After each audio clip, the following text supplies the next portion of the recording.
আমার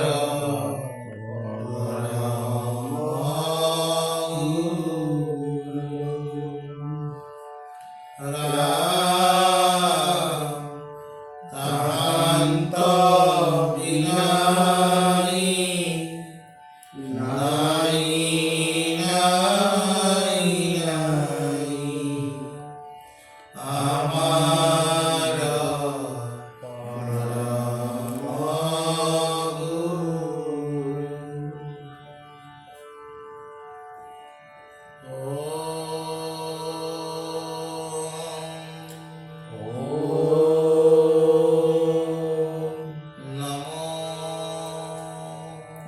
নমো ভগবতে ভগবতে বাসুদেবায় বাসুদেবায়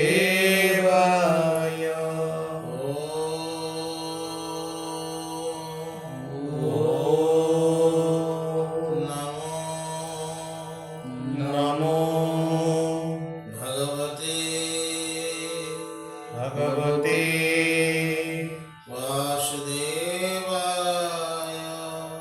বাসুদেবায়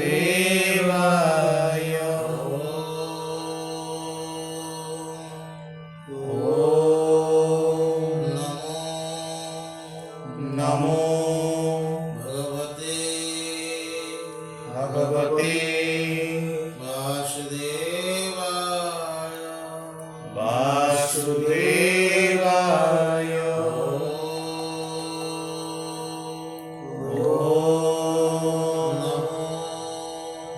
নমো ভগবতে ভগবতে বাসুদেবায় বাসুদেবায়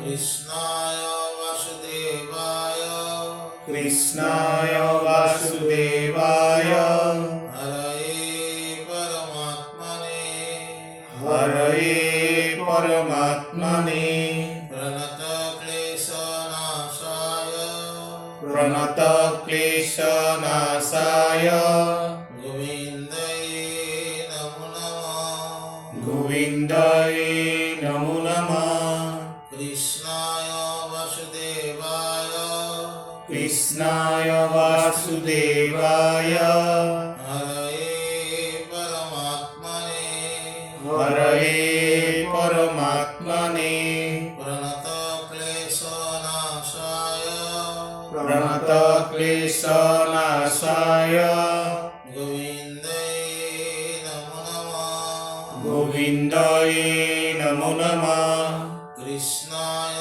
বাসুদেবায় কৃষ্ণায় বাসুদেবায় হরয়ে পরমাত্মনে হরয়ে পরমাত্মনে প্রণত ক্লেশনাশায় প্রণত ক্লেশনাশায় গোবিন্দায় নমো নমঃ গোবিন্দায় নমো নমঃ কৃষ্ণায় বাসুদেবায় কৃষ্ণায় বাসুদেবায় হরয়ে পরমাত্মনে হরয়ে পরমাত্মনে প্রণত ক্লেশনাশায় প্রণত ক্লেশনাশায় গোবিন্দায় নমো নমঃ গোবিন্দায় নমো নমঃ কৃষ্ণায় বাসুদেবায়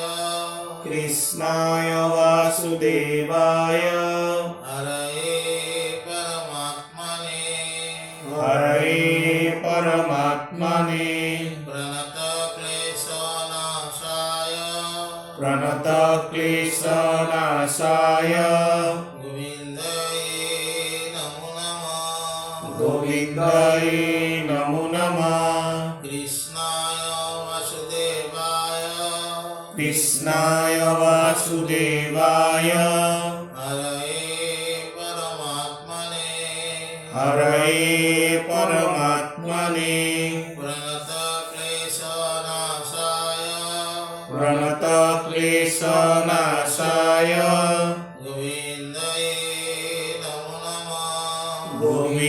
গোবিন্দায় নমো নমঃ কৃষ্ণায় বাসুদেবায় কৃষ্ণায় বাসুদেবায়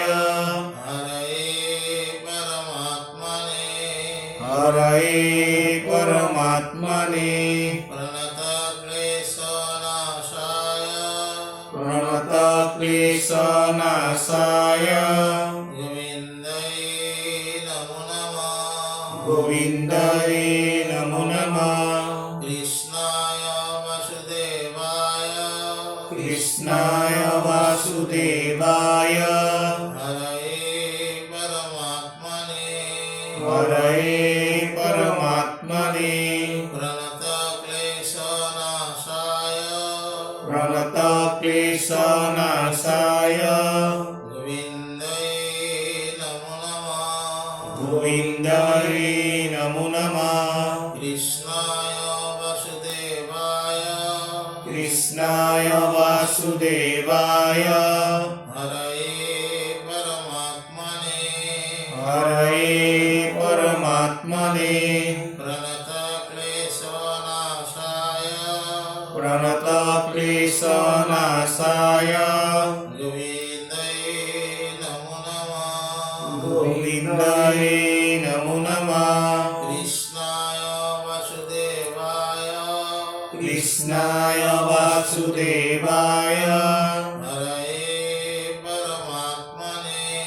হরয়ে পরমাত্মনে প্রণত ক্লেশনাশায়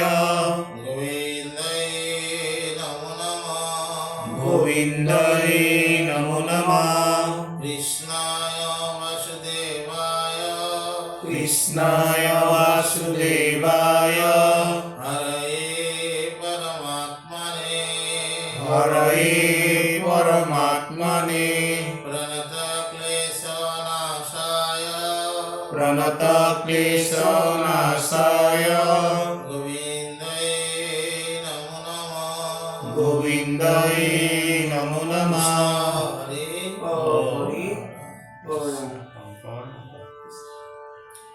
ভক্তি রত্নাবলী প্রথম ভক্তি বিশেষণ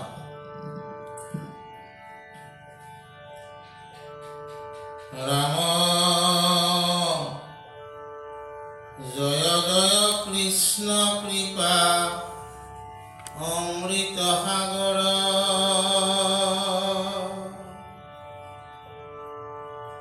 যার পদ সেৱন্ত বিৰিঞ্চি মহেশ্বৰ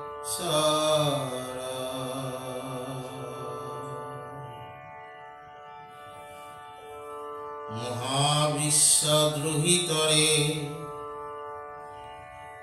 যাৰ লয়া নাম হেন কৃষ্ণ পদে কৰো সদায় প্ৰণাম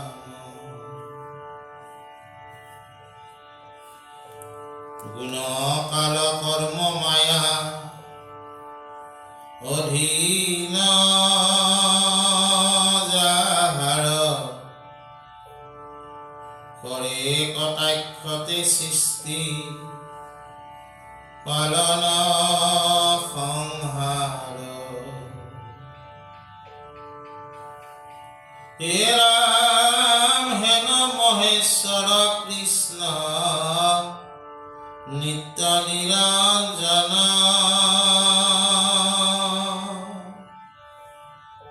সদায় নামোতান অৰুণ শৰণ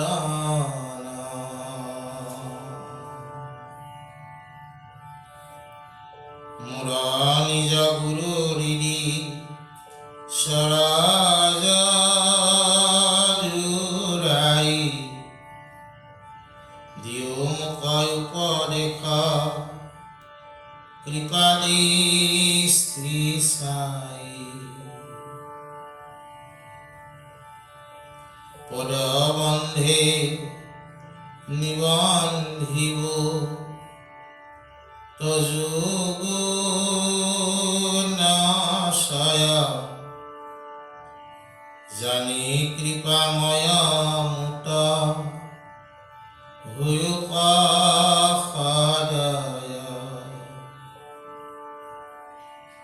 হে ৰাম কৃষ্ণ কৃপাময় দুই হৃদয়তে ধৰি গুৰুৰ চৰণে মন শিৰোগত হৰি ভক্তি ৰত্নাৱলী গ্ৰন্থ ভাগৱত সাৰ মূৰুখ মাধৱে পদ কৰিলা প্ৰচাৰ কৃষ্ণ স্মৰণে আৰম্ভৰা সিদ্ধি হওক বোলে কৰজোৰে শুনা সভাসদ লোক অল্পমতি হুয়া বৰ কৰিলো আৰম্ভ জানি মহাজনে নক ৰিবা উপালম্ভ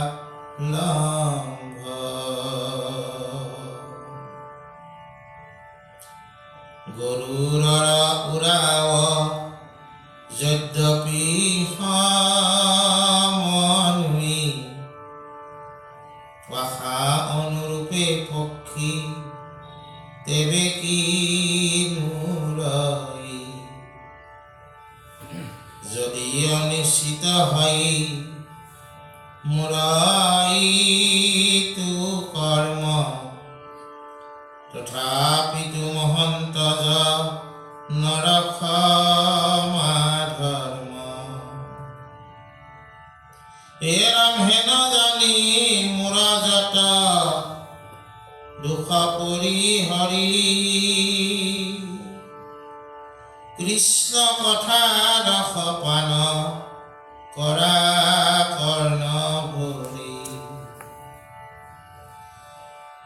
শ্ৰীৰাম নাহি ধৰ্ম কৃষ্ণ কথা শ্ৰৱণত পৰে যাক শুনি আতিয়ন্ত জাতিও নিস্তৰে জানি শুনা নগত তেজি আশা তুৰি আচিৰন্ত সন্ন্যাসীনা মত বিষ্ণুপুৰী পৰম মহন্ত মহা জনমাজে সাৰ তেন্তে কৰিলন্ত ভাগৱত সাৰ উদ্ধাৰ ভক্তি ৰত্নাৱলী নামে নাই পতন্তৰ পৰময় মূল্য ৰত্ন ভকত জনৰ তে বাপসকল আজি আমি ৰত্নাৱলী ভক্তি ৰত্নাৱলী গ্ৰন্থ ইয়াত পাঠ কৰা হৈছে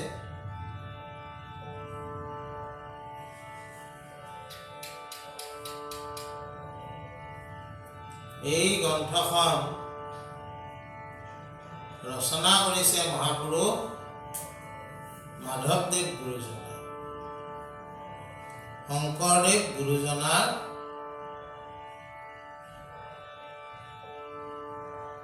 আজ্ঞা লয়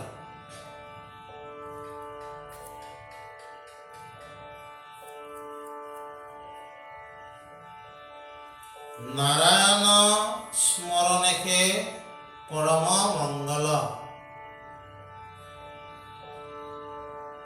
ঈশ্বৰৰ নাম স্মৰণ কৰাটো পৰম মংগলময়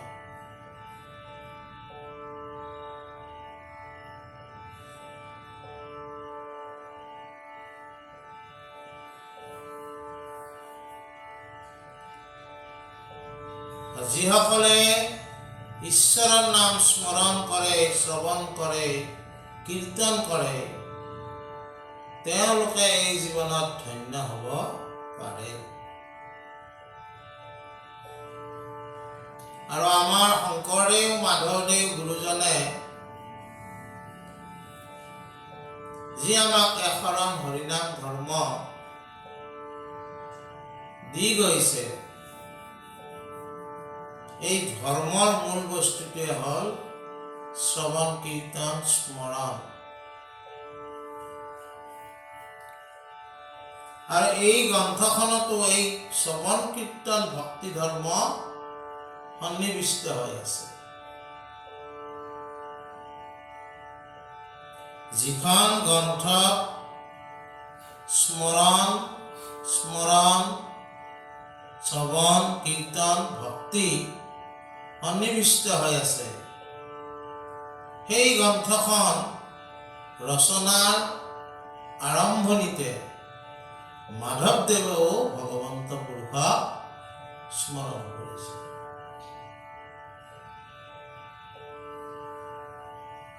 আৰু ঈশ্বৰৰ ওচৰত প্ৰাৰ্থনা কৰিছে যে হে ভগৱন্ত, তুমি কৃপা কৰা, আমি যাতে তোমাৰ কথা ইয়াত ৰচনা কৰিব পাৰোঁ।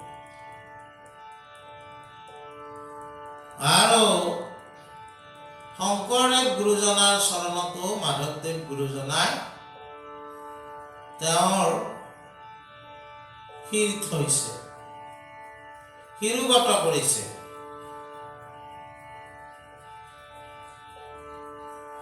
গুৰু স্মৰণ, ঈশ্বৰ স্মৰণ কৰি মাধৱদেৱে এই গ্ৰন্থখন ৰচনা কৰিবলৈ আগবাঢ়িছে। আৰু এই গ্ৰন্থখনৰ প্ৰাৰম্ভণিতে মাধৱদেৱ গুৰুজনে আমাক জনাইছে যে ভাগৱত গ্ৰন্থ যিহেতু ভক্তি আৰু সৎসংগৰ ওপৰত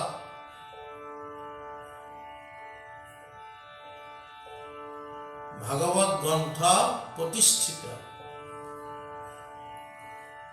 গতিকে সেই ভাগৱতৰ সাৰ এই ৰত্নাৱলী গ্ৰন্থত আছে। আৰু ভগৱতক স্মৰণ কৰি মাধৱদেৱে তেওঁৰ দাস্যভাৱো প্ৰকাশ কৰিছে।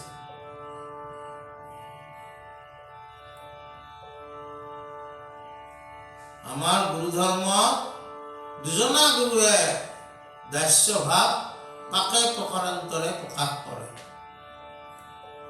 আৰু আমি শিষ্যসকলেও আচলতে দাস হ'বলৈকে চেষ্টা কৰিব লাগে। কাৰণ গুৰু দুজনাই, এজনে কৃষ্ণৰ কিংকৰ বুলি কৈছে, এজনে মাধৱ দাস বুলি কৈছে। আৰু সেইকাৰণে তাৰাভাৱে যোগ্যতা জাহিৰ কৰা নাই। তাৰাভাৱে ৰচনাৰ প্ৰাৰম্ভণিতে তেওঁলোক যেন এইবিলাক কৰ্মৰ কাৰণে অযোগ্য, সেই কথাহে ৰাইজক জনাইছে। দশমত শংকৰদেৱে লিখিছে যে আমাৰ পদতকে একো নধৰিবা দুখ, কৃষ্ণ কথা বুলি কৰা চিত্তক সন্তোষ। যে মই যি পদ ৰচনা কৰিছো, সেই পদ হয়তো ভুলো হ'ব পাৰে। সেই ভুল বুলি তোমালোকে ইয়াক অনীহা নকৰিবা। ভুলে হওক শুদ্ধই হওক, কৃষ্ণ কথা যিহেতু, কৃষ্ণ কথা চিত্ত শুদ্ধকৈ তোমালোকে গ্ৰহণ কৰিবা। আৰু মাধৱদেৱ গুৰুজনেও এই ৰত্নাৱলীত তেনেকুৱা ভাৱেৰে কৈছে, মই মহামতি নহয়, মই অল্পমতি, মই মূঢ়মতি।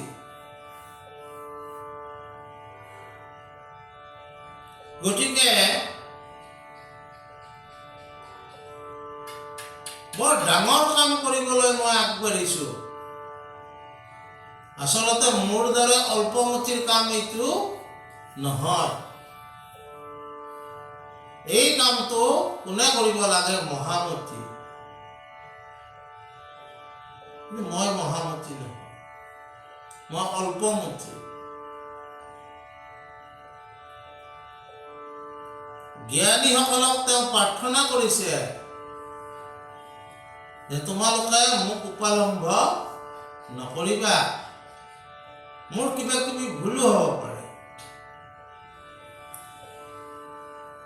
পক্ষীৰ ভিতৰত আটাইতকৈ ওপৰলৈ উৰিব পাৰে গৰুৰে, কিন্তু বাকীবিলাক পক্ষী নুৰাকৈ থাকিব নেকি? ই সুন্দৰ উপমা। যিবিলাক ঈশ্বৰে পক্ষী জন্ম দিছে, সৃজন কৰিছে, গৰুৰক সেই ক্ষমতাটো দিছে আটাইতকৈ ওপৰলৈ যোৱাৰ। কিন্তু বাকীসকল পক্ষীয়ে নুৰাকৈ থাকিব নেকি? তেওঁলোকো উৰিব, যোনে যিমান পাৰে। ময়ো পাশা অনুৰূপে উৰিব চেষ্টা কৰিছো, কিন্তু গৰুৰৰ দৰে হয়তো মই উৰিব নোৱাৰো।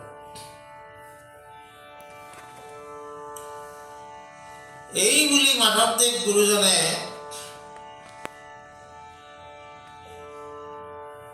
জ্ঞানীসকলক তেওঁ যে এই কৰ্মৰ কাৰণে যোগ্য নহয়, এই কথাটো বুজাইছে।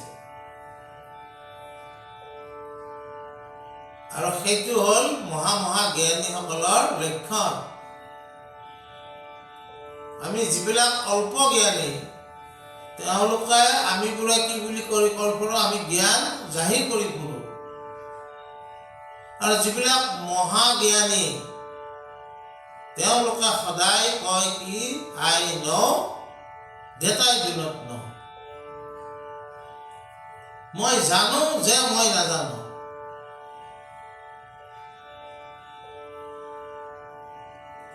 ময়েই জানো, এই কথা জ্ঞানীসকলে কেতিয়াও নকয়।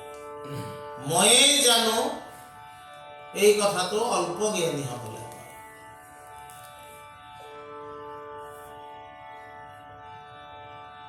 আৰু মাধৱদেৱ গুৰুজনায়ো এই দাস্য ভাৱেৰে ৰত্নাৱলী লিখিবলৈ আগবাঢ়িছে। আৰু জ্ঞানীসকলৰ ওচৰত প্ৰাৰ্থনা কৰিছে যে মই যি কৰ্ম কৰিবলৈ আগবাঢ়িছো, কিবা কাৰণত যদি তাক অনুচিত বুলি আপোনালোকে বিবেচনা কৰে, তেতিয়া আপোনালোকে মহন্ত লোক, আপোনালোক মহাজন লোক, আপোনালোকে ঈশ্বৰৰ তত্ত্ব জনা লোক, আপোনালোকে মোক ক্ষমা কৰিব।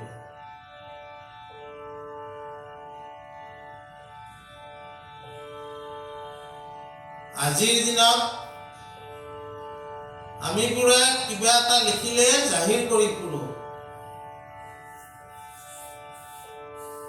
আমুক ছভেনিয়াৰখনত মোৰ এটা প্ৰবন্ধ উঠিছে,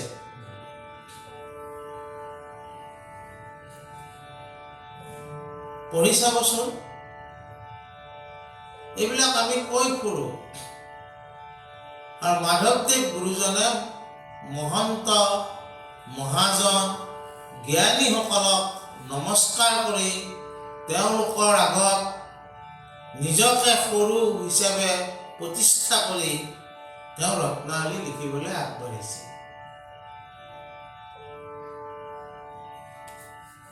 তেওঁ কিয় লিখিব ওলাইছে ৰত্নাৱলী?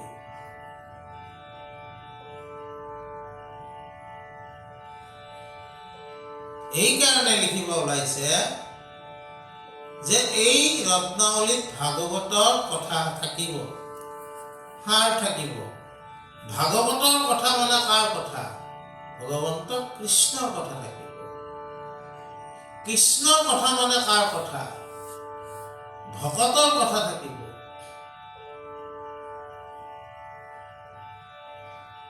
কৃষ্ণক পাইবাৰ ভকতেকে পন্থ, এহি কথা কহয় গীতা ভাগৱত গ্ৰন্থ।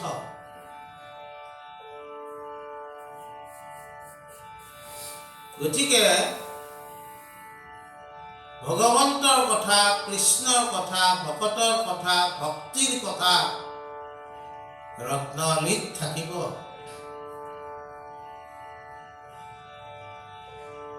আৰু সুযোগতে তেওঁ কৈছে, মহাপুৰুষ জনাই যে নাহি ধৰ্ম কৃষ্ণ কথা শ্ৰৱণত পৰে। আমি যি ধৰ্ম পালন কৰি আছো,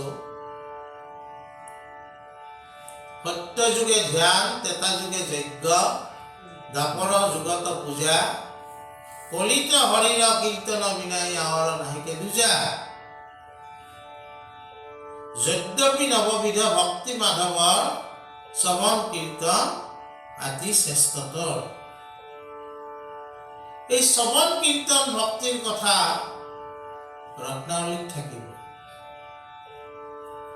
আৰু এই ভক্তিৰ কথা থকা কাৰণে গুৰুজনাই এই ৰত্নাৱলী লিখিবলৈ আগবাঢ়িছে। আৰু এই আগবঢ়া সময়খিনিতে উল্লেখ কৰিছে যে ৰত্নাৱলী গ্ৰন্থখন তেওঁ কেনেকৈ পালে। এজন বিষ্ণুপুৰী সন্যাসী নামৰ সন্যাসীৰ পৰা এই ৰত্নাৱলী গ্ৰন্থখন পোৱা বুলি তেওঁ ৰত্নাৱলী গ্ৰন্থ ৰচনাৰ প্ৰাৰম্ভণিতে ঘোষণা কৰিছে।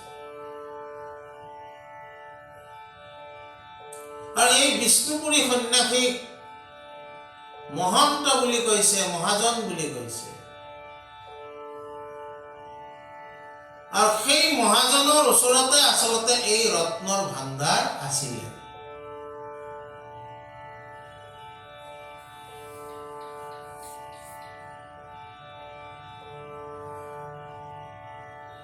গুৰুজনে বৰগীততো লিখিছে যে মহন্ত দোকানী সবে ৰাখে কৰি যত্ন। এই ৰত্ন অৰ্থাৎ নাম ৰত্ন, এই ৰত্ন কোনে ৰাখিব পাৰে? মহন্তসকলে। সেইকাৰণে বিষ্ণুপুৰী সন্যাসীকো মাধৱদেৱ গুৰুজনে মহন্ত বুলি অভিহিত কৰিছে। এইখিনিতে আমি অলপ চৰিত্ৰ পুথিৰ কথাৰ ফালে যাব লাগিব। শংকৰদেৱ গুৰুজন যেতিয়া ধোৱাহাট বেলগুৰিত আছিল, শংকৰদেৱৰ গুণ গৰিমা চাৰিওফালে বিয়পি পৰিছিল।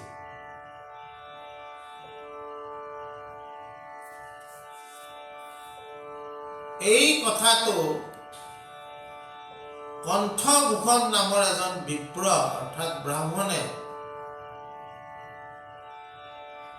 সমূলংশে গ্ৰহণ কৰিব পৰা নাছিল। কাৰণ শংকৰদেৱ কায়স্থ আছিল। এইবিলাক আমাৰ সমাজত এতিয়ালৈকে আছে।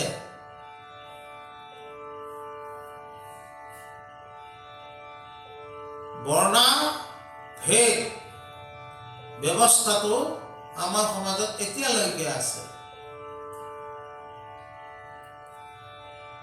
চাৰি বৰ্ণ ব্ৰাহ্মণ, ক্ষত্ৰিয়, বৈশ্য, শূদ্ৰ ব্ৰাহ্মণসকল 1 নম্বৰ কুলমত থাকে, ক্ষত্ৰিয়সকল 2 নম্বৰ, বৈশ্যসকল 3 নম্বৰ, শূদ্ৰসকল 4 নম্বৰ।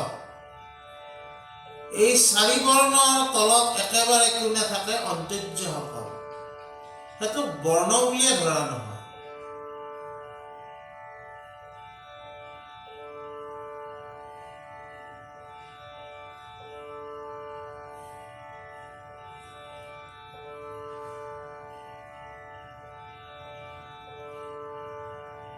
ব্ৰাহ্মণসকলে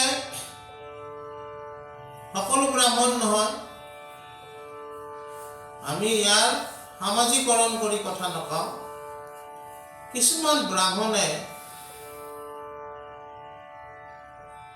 ভাবে যে তেওঁলোকেহে আচলতে জ্ঞানৰ অধিকাৰী হ'ব লাগে। কায়স্থ এজন তেওঁলোকতকৈ কেনেকে অধিক জ্ঞানৰ অধিকাৰী হ'ব, তেওঁ সেইটো সহ্য কৰিব পৰা নাছিল।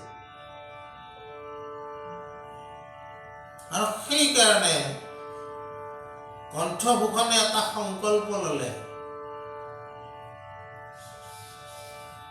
যে শংকৰদেৱতকৈ মই যদি গহীন পণ্ডিত হ'ব লাগে, তেনেহ'লে আকৌ মই পঢ়িব লাগিব, শিকিব লাগিব। ক'ত? বাৰাণসী। গতিকে কণ্ঠভূষণ বাৰাণসী পালে। তাতে ব্ৰহ্মানন্দ বুলি এজন গুৰুৰ ওচৰত শিক্ষা আৰম্ভ কৰিলে।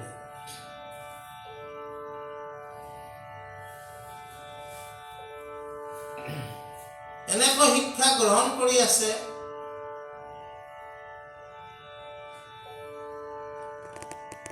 এদিনাখন ব্ৰহ্মমোহনৰ মাতি থাকোঁতে ব্ৰহ্মানন্দৰ খোকোজা লাগিল। কেতিয়াবা হয় নহয়?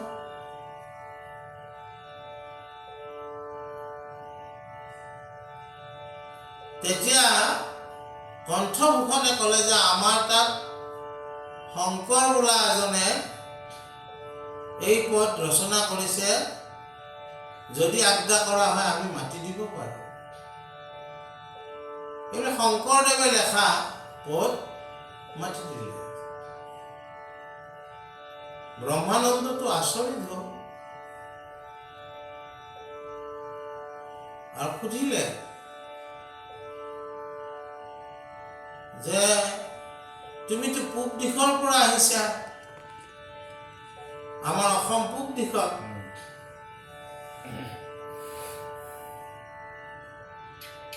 আৰু তুমি যে ক'লা এই ব্ৰহ্মমোহনৰ পদ তোমালোকৰ তাত ৰচনা কৰিছে, সেইজনৰ নাম কি? বোলে সেইজনৰ নাম শংকৰ। তেওঁ গাঁওখনৰ নাম কি? জন্ম পোৱা। বোলে বৰদোৱা।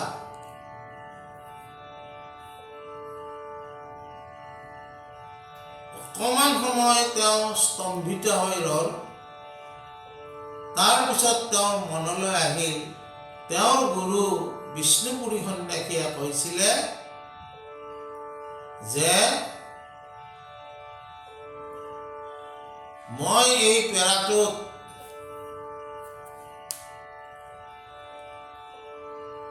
এখন পুথি থৈছোঁ, ওপৰতে 2টা শ্লোক লিখি থৈছোঁ।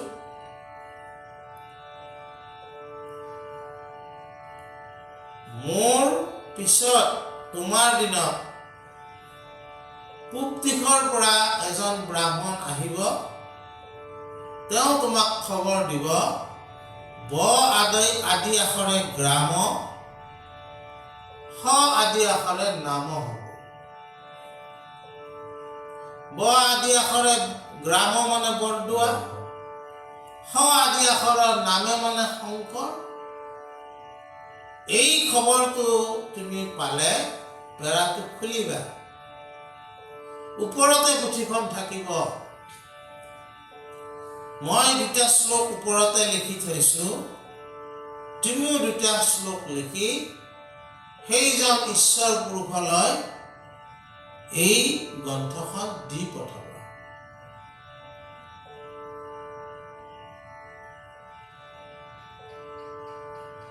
ব্ৰহ্মানন্দই মনত পৰিল তেওঁ গৈ কিনে তেওঁ পেৰাটো খুলি চালে, বোলে হয় ওপৰতে পুথিখন পালে। আৰু গুৰু বিষ্ণুপুৰী সন্যাসীয়ে ওপৰতে 2টা শ্লোক লিখি থৈছে, গ্ৰন্থখনটো আছে। আৰু ব্ৰহ্মানন্দ 2টি শ্লোক লিখি কণ্ঠভূষণক ক'লে যে বাপু, তুমি যিটো উদ্দেশ্যত ইয়ালৈ আহিছিলা সেই উদ্দেশ্য তোমাৰ কেতিয়াও পূৰণ নহ'ব। ঈশ্বৰ পুৰুষক তোমাৰ জ্ঞানেৰে জুখিব পাৰিবা? তুমি যিজন পুৰুষৰ কথা কৈছা সেইজন ঈশ্বৰ পুৰুষ। গতিকে তুমি সামৰি, তোমাৰ পঢ়া সামৰি তুমি তালৈকে যোৱা, য'ত তেওঁ আছে, যাই এই গ্ৰন্থখন তেওঁৰ হাতত তুলি দিবা আৰু সেৱা কৰি তুমি ক্ষমা খুজিবা।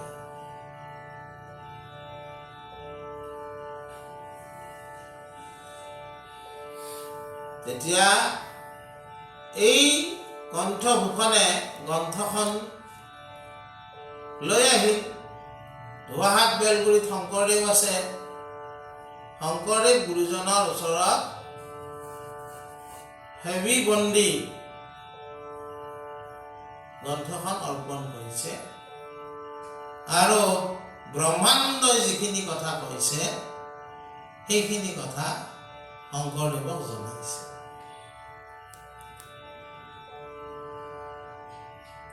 সেই সময় আগে আগে শংকৰদেৱে ভক্তি ৰত্নাকৰ লিখি উঠিছে।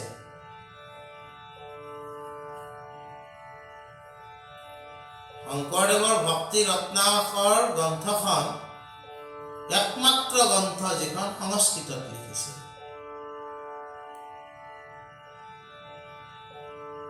বাকীবিলাক আমাৰ প্ৰাচীন অসমীয়া ভাষাত, নাটকবিলাক ব্ৰজাৱলী ভাষাত,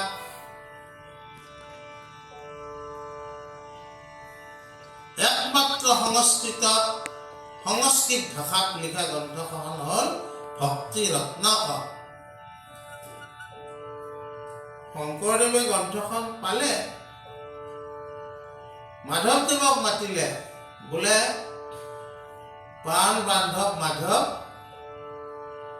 ওচৰলৈ আহক, যে আমি ৰত্নাকৰ লিখি উঠিলো।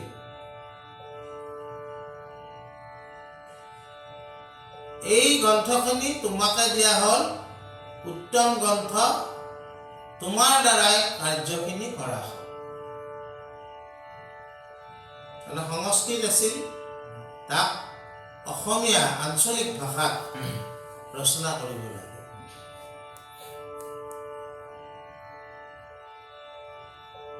আৰু গুৰুজনে ক'লে, বোলে গ্ৰন্থখন খুব তত্ত্বগধুৰ হ'ব, হৰণ বিৰচন থকা হ'লে আকৌ বেছি ভাল হ'ল। মাধৱদেৱে চাই বিচাৰি দেখে, গুৰুজনক কৈছে, বোলে শেষৰ ফালে আছে, এই গ্ৰন্থখন তুমি কৰা আৰু এই গ্ৰন্থখনৰ মাজতে তুমিও থাকিব পাৰিবা।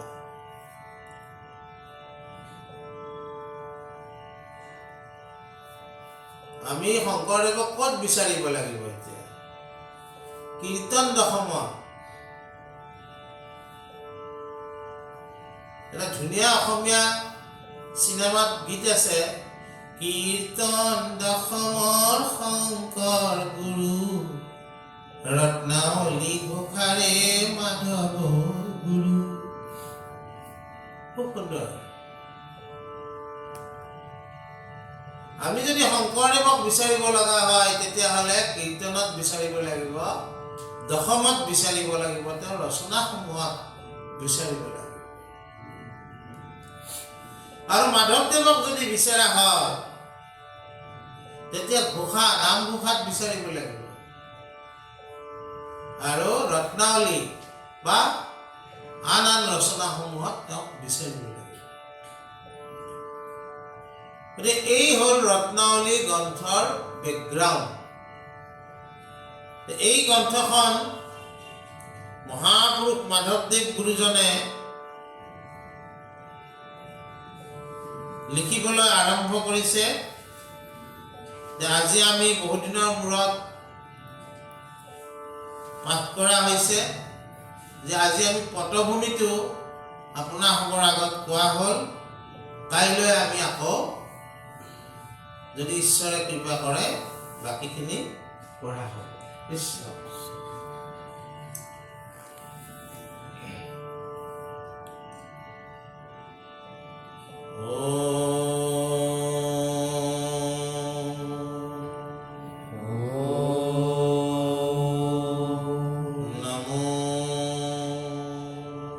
নমো ভগৱতে বাসুদেৱায়।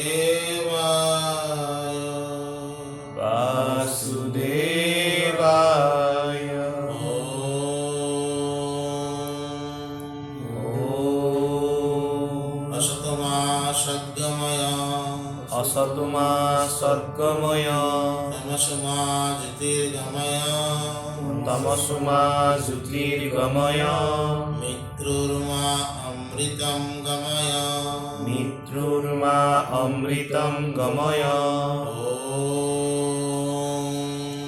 ॐ शान्ति शान्ति शान्ति शान्ति शान्ति शान्तिः। कृष्ण हरे ओ राम।